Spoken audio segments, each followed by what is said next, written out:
देश के प्रमुख लेखकों में स्थान रखने वाली वरिष्ठ कथाकार मैत्रेयी पुष्पा की लिखी हुई कहानी सुनिए आरक्षित। मैत्रेयी पुष्पा जी एक सशक्त और समर्थ लेखिका हैं जिनकी कहानी और उपन्यासों में ग्रामीण भारत निवास करता है। प्रस्तुत है कहानी आरक्षित। उत्तर प्रदेश में चुनाव की तारीख की घोषणा हुई। शामली गांव में उस तारीख के महीने भर पहले मानो चुनाव ने अपना बिगुल बजा दिया। भाभी, जिनकी उम्र 60 वर्ष के लगभग है, कहती हैं, बिन्नू हलकान हो गए हम तो। बताओ, गांव-गांव कैसी अनहोनी हवा चली है। आदमियन के काम औरतन को सौंपे जा रहे हैं। हम पूछते हैं कि उनकी जान को काम धंधों का जंजाल क्या कम था। घर के लोग और बाल बच्चों की सेवा, ढोर चौपों के सानी पानी से लेकर गोबर और दूध की उसार, खेत खलिहान में भी हाड़ तोड़ो। अब है कि चुनाव में वोट मांगने घर घर जाओ। वे जैसे तैश में आ गई। अरे हाँ, हमने कभी धुतिया पोलका तक तो नहीं मांगे देवरानी जिठानियों से कि काकी भौजाइयों से, भले ही पुराना पहन लिया, पर वोट तो मांगने पड़ते हैं, है ना। अरे काहे को बिन्नू, जिससे पर पंचायत करनी हो सो वोट मांगे। हमारे घर इसी बात पर तो कलह हुई। लड़े तुम्हारे भैया कि हम वोट मांगेंगे जनियों से, उनका घूंघट कैसे खुलवाएंगे। ससुर जेठ जैसा रिश्ता है हमारा। हमने कही तो मोड़े को खड़ा कर दो, बाकी तो सब काकी भौजाई हैं, वोट मांग लेगा। बस इतनी सी बात कड़ी हमारे मुख से कि घर में पलीता लग गया। वे बोले, मोड़ा को मतलब जानती हो इसका। हमने कहा, हाउ, जानते हैं। बहू को खड़ी करो। तुम्हें हमारी कैसे याद आ गई आज। हमें कबो चौखट पर तो खड़ी होन नहीं दई, आज कहते हो चुनाव में खड़ी हो जाओ। अब तो हमें शर्म लगती है, नज़र उठा के बात कर ही नहीं पाते। अरे हम कौन सी आदमियों से बोलने की कह रहे हैं, औरतों के पास जाओ। वे समझाने लगे तो हमने जवाब दे दिया, सदा घर गृहस्थी कुटान पिसान और बाल बच्चन की बात करी है, आज तुम्हारे उनाव चुनाव की वे बातें क्या सुने। उन्होंने गुस्सा पीकर जवाब दिया, कूड़ मगज औरतें और चौपट सरकार, ऐसे ही तो होगा सत्यानाश। हम सुनकर रह गए, डर भी गए। डरे सहमे से आंगन में आए बिन्नू, पर अपने धनी को परेशान देखने की भी तो आदत नहीं, सो फिर उनके पास गए और अपना कसूर सामान कर बोले, पिंकू के पिताजी, तुम हम बूढ़ी को खड़ा करके क्या लोगे, बहू को खड़ी कर दो।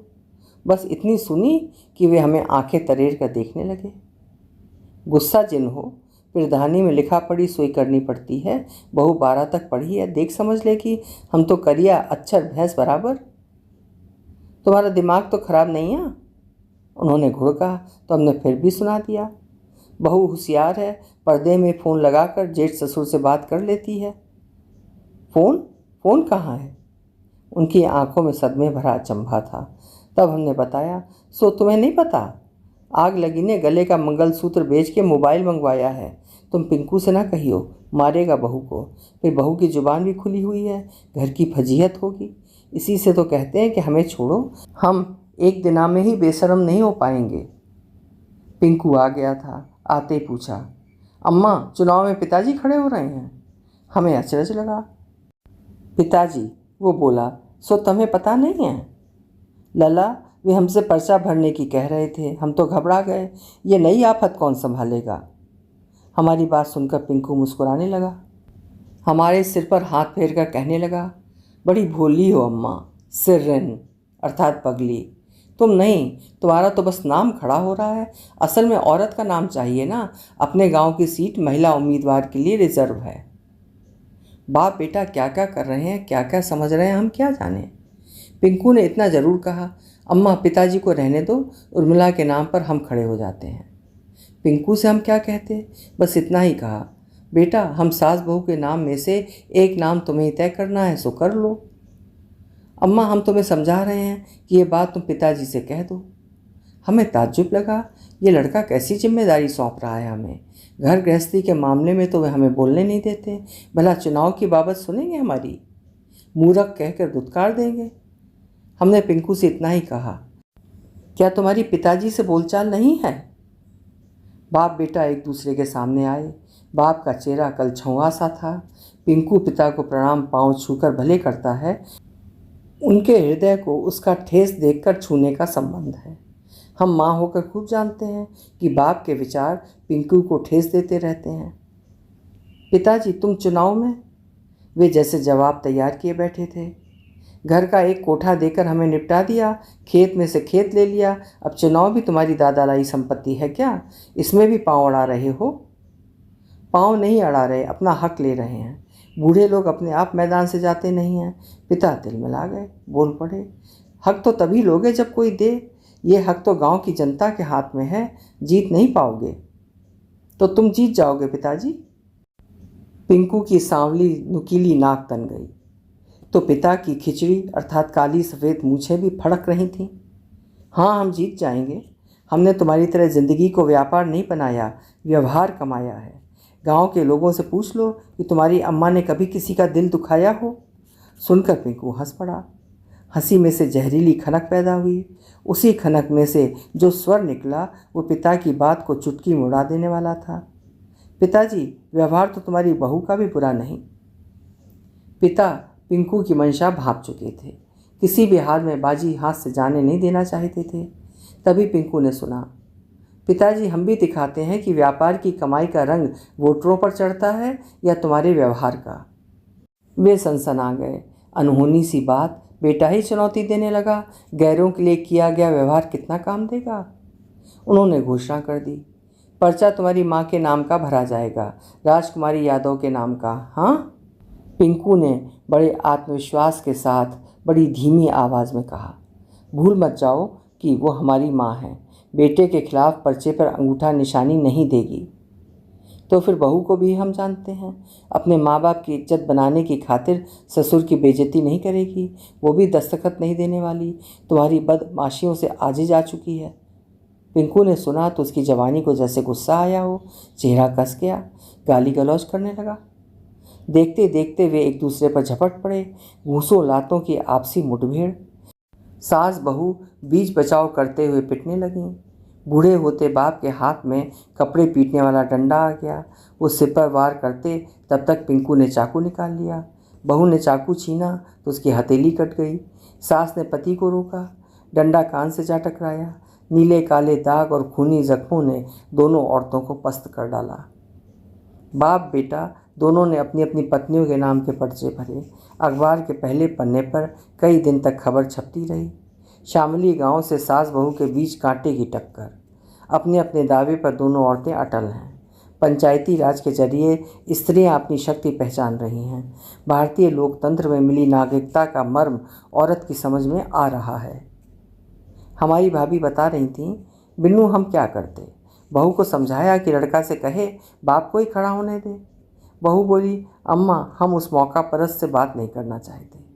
हमने कहा, बेटा हम तो निरे लाचार हैं। हमारे ज़माने के मर्दों को औरत की बात अनसुनी कर देने की आदत है, काय से कि वो अपनी बड़ी बड़ा में मरे जाते हैं। बहू ने सास की बात का समर्थन किया और अपनी राय जताई। अम्मा ये कहें कि बाप को अपने महत्व की लालसा है और बेटा को प्रधानी से जुड़े धन का लालच है। हमें और तुम्हें इन दोनों बातों के काबिल कोई मानता नहीं। सास बहू ने एक दूसरे को नज़र जोड़कर देखा। सास ने पूछा, उर्मिला गांव में 2 जनी और भी तो खड़ी हैं, वे कैसे?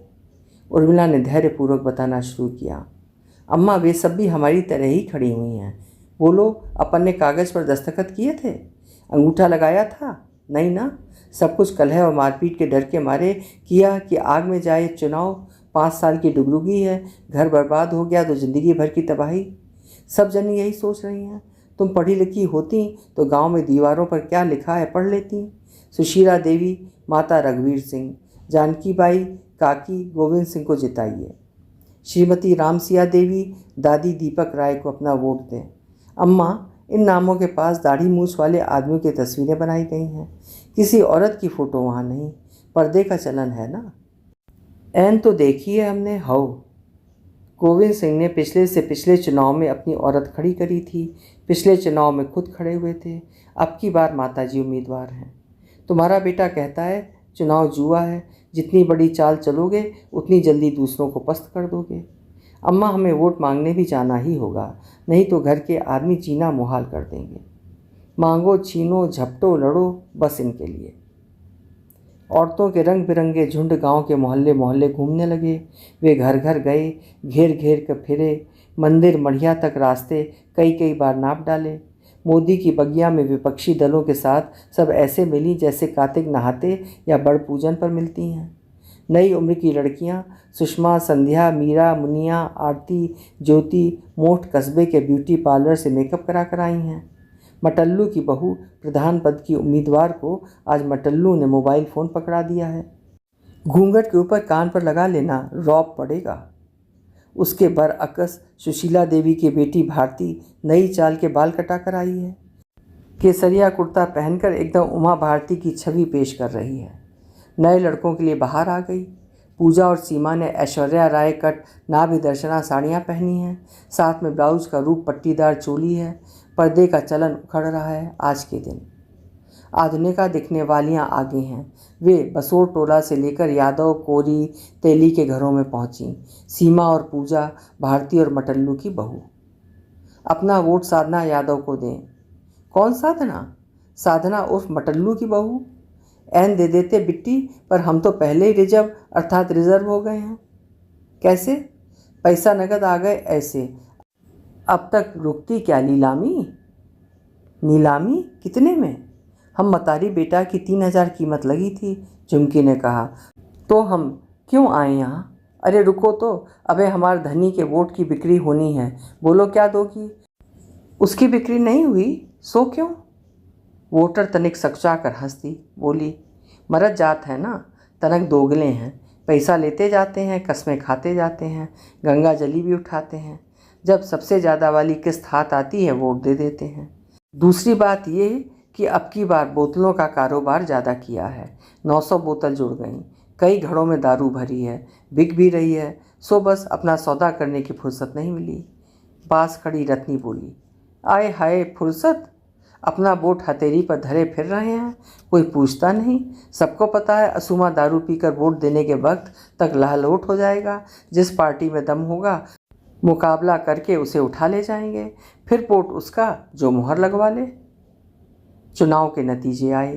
गांव में हल्ला हो गया। मटल्लू जीत गए। अतरलाल और नवाब सिंह के साथ पिंकू हार गए। सास बहू खड़ी कर दी दोनों ने, अपने ही वोट काटे।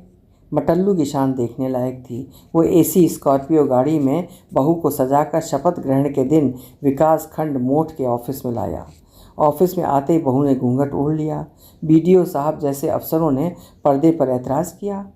मटल्लू दबे पांव बहू के पास आया और फुसफुसा कर बोला, घूंघट ऊंचा कर लो, यहाँ पर्दा नहीं चलेगा। साधना यादव उर्फ मटल्लू की बहू। मटल्लू की बहू उर्फ साधना यादव ने अपने चेहरे से पर्दा उठाया कि रोशनी का द्वार खुल गया। उसने चारों तरफ ध्यानपूर्वक देखा। अपने जैसी नौजवान आंखों से आमना सामना हुआ।